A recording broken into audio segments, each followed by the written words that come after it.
Hi everyone in Facebook land and out there on YouTube. Mike Palmer from Know Your Rights Group and Success Coaching International, back with another important update tonight. We're still getting the same questions again and again and again and again, so please go back and watch my previous videos. Jump onto our YouTube channel. You can search all of the different videos that I've done there. Saves me repeating the thing on each video. We are getting some really good new questions though. People are saying, how can we get out of this Agenda 2030 stuff? How can we remove ourselves and protect ourselves against ID 2020? Now, these are really great questions. A few people are starting to cotton onto them, but again, the problem is people are looking for a quick fix. Now, there is no quick fix because most people, in fact, probably sadly the majority of people watching this video won't have any idea what Agenda 2030 is or what ID 2020 is. If you don't know, please go and look them up and educate yourself, inform yourself. Go and look in our ebook and find out what Unidroit is. Go and learn what the Noahide laws are. These are all interconnected. Now, the problem is that these have been slowly but surely put on us for a very, very, very long time. It started back at Agenda 21, okay? It's now evolved into Agenda 2030. So this is the problem. People aren't aware of it. If people aren't aware of it, we can't do anything to change it. Now, people are starting to become aware, which is really good, but we need to get this information out to the masses. So, great that people are asking those questions. That's a good start, but there is no quick fix. But there's two ways to fix this. We can do it slowly but surely over many, many years, which is how it was all brought in little bit by little bit. Or hopefully people are understanding that's not the solution. Or what we can do is we can all wake up, we can all inform and educate ourselves about what's going on, and we can all fight back collectively. Okay, this is a term we keep coming back to all the time in these videos. And that's the way we really need to make it happen if we're going to have any prospect of success now. Because those generations that have come before us with the she'll be right mate attitude, okay, is what's led us to being in this mess. Now, the problem is that most people won't fight back unless they get, fired up, to really do something. And people don't get really fired up unless they either go, oh wow, I never realized that before, I never knew that before, I was never aware of that before, or unless something affects them personally. So I'm going to try and tackle both of those points in tonight's video to hopefully wake people up, give people those aha moments, and secondly, more importantly, is to really get people fired up, because that's when they're going to take action, and that's when we're going to start achieving some real results. So, news report came out of the Daily Mail that said, do you realise there's been more domestic abuse murders in New Zealand than there have been COVID-19 deaths? More domestic abuse murders, okay? That's just crazy. People get so frustrated, so angry of being locked up that they're going doing wild and crazy things. It's causing far more deaths than they're supposedly saving by locking everybody up. It's just nuts. The whole concept of this lockdown or lock up or whatever you want to call it is just nonsensical. Okay, now the Aussie speeding fines guys, okay, they've got that book. I've referred you to that book before. You can find it on the net. There's links in the description. But they explain very clearly, okay, why speeding fines are an absolute joke. Okay, speeding, okay, the art of exceeding this posted speed limit is only a factor, not even the factor, just a factor in 5% of accidents. That's it.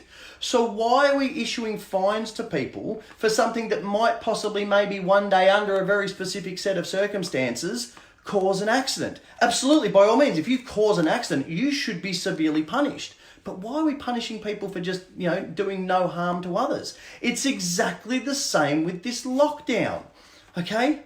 90% of the population is being locked up for something that might possibly, maybe under a very, very unique set of circumstances, if you sneezed in someone's face and they breathed it in, might cause someone to get infected with this COVID-19.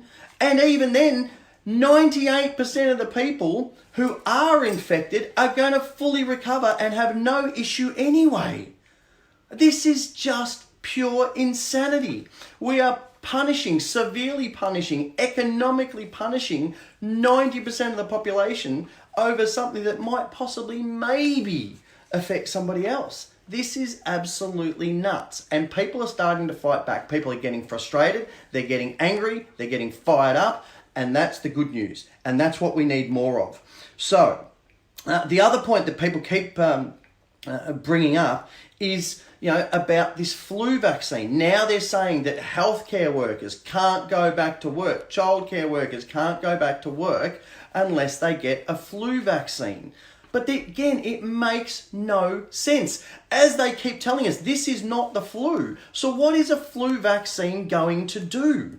Okay, but understand what a vaccine is. It doesn't help you if you've already got the problem. It doesn't help you if you've already got the issue. It's not going to make you better. It's there to help prevent you from getting it. But how does it do that? It gives you a little bit of the problem and puts it into your body so that your body can start building up a defense mechanism to it. So if you give someone a flu vaccine and then the next day or 2 days later send them out into the workforce where they're exposed to this COVID-19, their immune system is actually worn down because it's trying to fight this thing that's just been put in their body, and it's going to make them more susceptible to this COVID-19 or anything else. Okay, so forcing people to get a flu vaccine, again, just makes no logical sense at all. And as we've covered on other video updates and on our radio shows, this is classified as medical experimentation. Everybody reacts differently. So saying that, yes, just everybody blanket has to go and get a flu vaccine, otherwise they're not safe to go to work, is just completely nonsensical, as well as being completely unlawful. Okay, now if you need to know the actual step-by-step strategies, go back and look up my video. It's on it's in our videos, in our Facebook files, or it's on our YouTube channel. Just go to Know Your Rights group channel in YouTube and you'll find it. And the last video was called All Your Popular Questions Answered. That was the title of the video, and that was from Friday night. So go and check that out.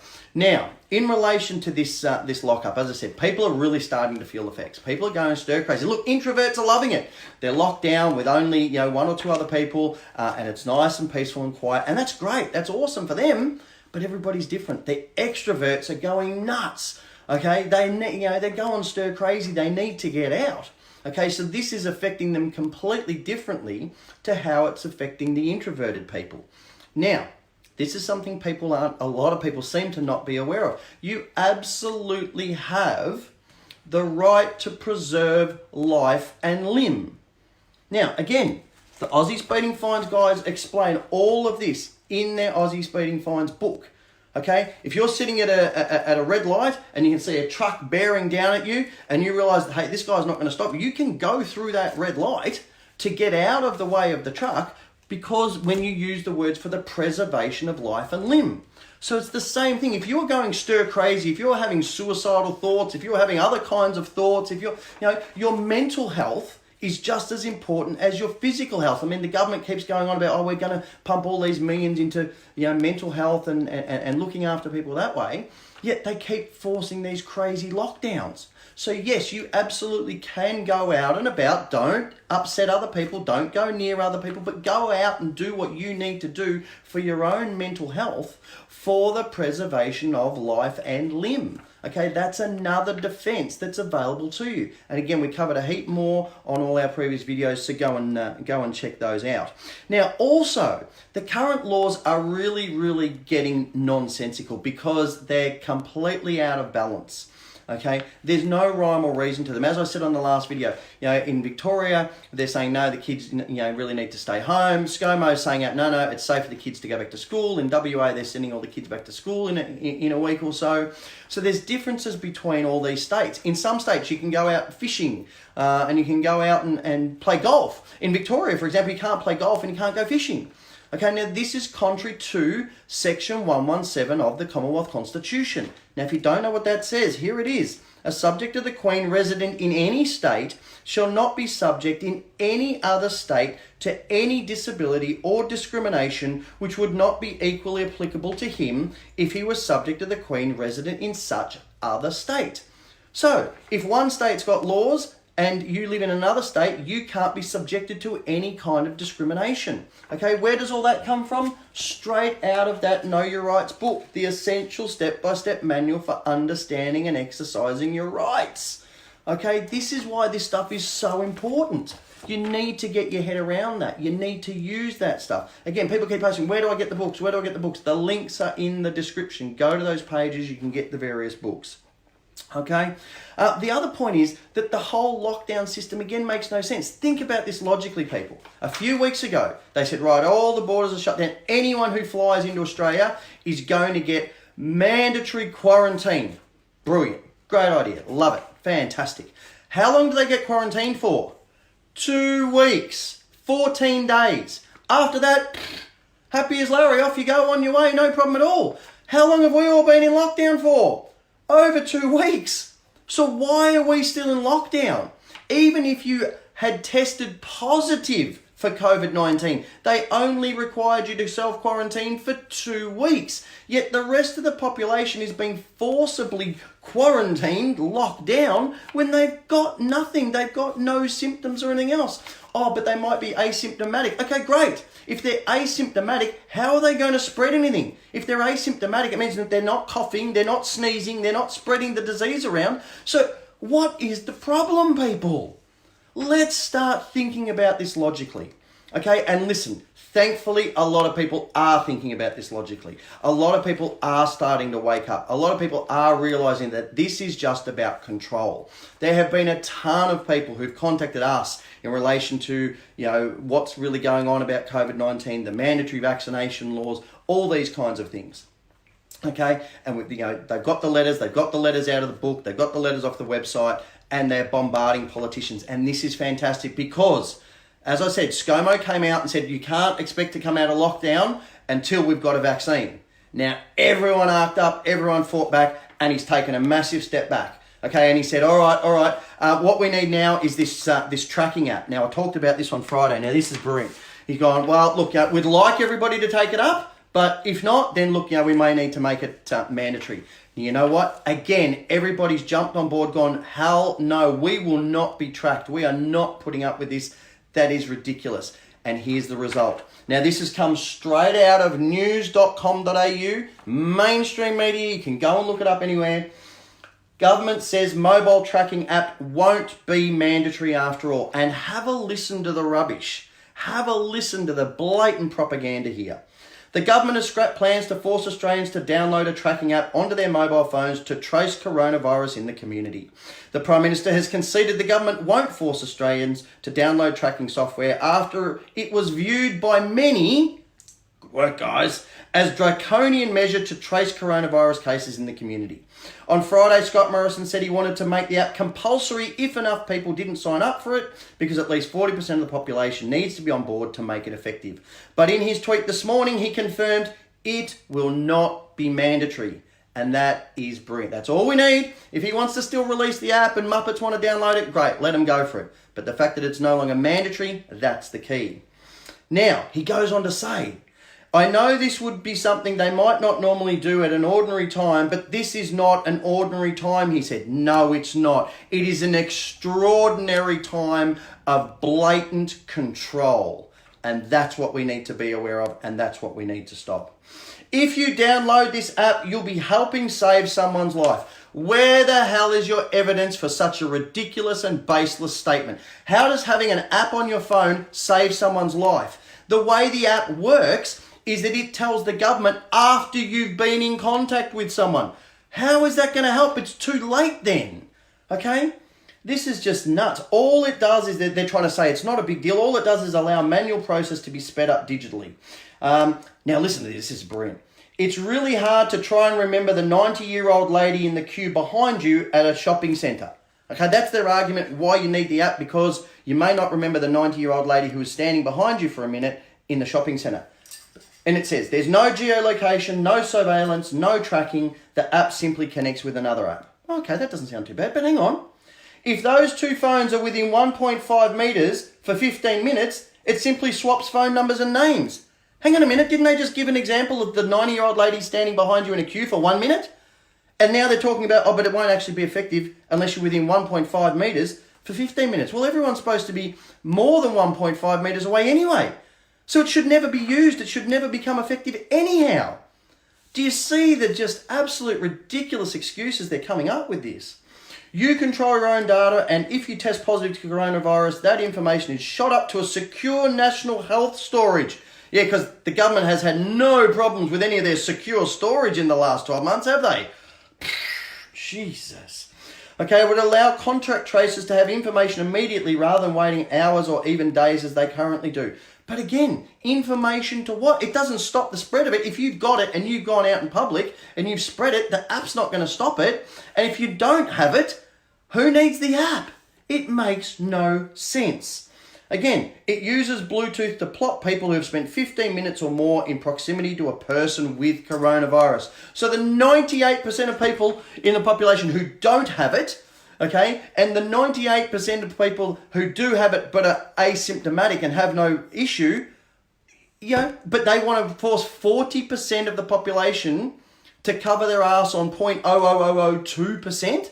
It's just nuts. Absolutely nuts. So the beauty is, though, that people have seen that, people are realising that, people are fighting back against that, and they're backing down again. And we need to keep that pressure on. So please, if you haven't yet got it, grab that ebook. You can find it from our website, knowyourrightsgroup.com.au. There's My Will letters. There's Freedom of Information letters. Ask them for copies of the studies that they are basing all these decisions on. Where are they? Ask them for their head of power, for their authority to lock everybody down as they have done. Okay? Ask them.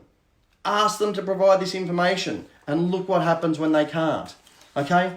Now, I know I've been going a while, but I want to make one final point because it keeps coming up again and again and again. Okay? And that is this constant push towards this cashless society. Almost every second shop now is saying, no, we don't accept cash. You need to use this tap and go technology. Well, enough's enough. Here's your solution. Okay? Any of you with your own businesses will know there is a set of terms and conditions when you have one of those tap and go machines. And it says that if anybody disputes that transaction, you are required to prove evidence of it. And if you can't, the bank, MasterCard, Visa card will charge back that amount and you have to cover it plus the chargeback fee. So enough. Here it is. You walk in. If the shop says, no, you must use tap and go, you say, right, I'm offering you legal tender, lawful payment by way of cash. If you do not accept that, you are forcing me to use tap and go technology under duress, and I will dispute that charge. Tap away, go away, contact your bank. Okay, it's only going to work on a credit card. It won't work on a debit because it'll just come straight out of your bank. Use it only if you've got a credit card. Go back to your credit card company, say, I dispute that charge because it was made under duress. They then have to go back to the merchant. Now, because they've now upped up the limit to $200, you don't have to punch your PIN in. So anything up to $200, they have no proof and no evidence of that payment. They can't verify. Now, when enough chargeback starts coming in, all your JB Hi-Fis and your Office Works and your Kentucky Fried Chickens and all these stores that are forcing people to use unlawful tap and go measures instead of accepting lawful legal tender, they are going to very quickly start reversing that decision. You can go and make it happen. Now, again, we don't want anyone to abuse this. This is not there to people go away and get things for free or anything like that. This is to send a message to these retailers that we, the people, will not accept this. Now, if you want to learn the details of that strategy plus many, many more about how to deal with banks, how to deal with retailers, how to deal with credit cards, stuff like that, grab that Bank Secrets Revealed book. Again, there's a link in the description of where to find that. Tons of really, really useful information in there, especially right now when people are doing things extra tough with these lockdowns. So I'm going to finish off by reminding you, we the people have the power. ScoMo's back down on mandatory vaccinations. ScoMo's back down on this mandatory tracking app. Okay? We, the people, have the power. There's a hell of a lot more of us than there are of the government and of their lovely minions and policy enforcers, even combined. We have the power and we're really starting to exercise that power now, which is fantastic. So keep up the great work, everybody, and I'll have another great update for you in the next day or so. Thanks, and as always, stay safe and take care. See ya.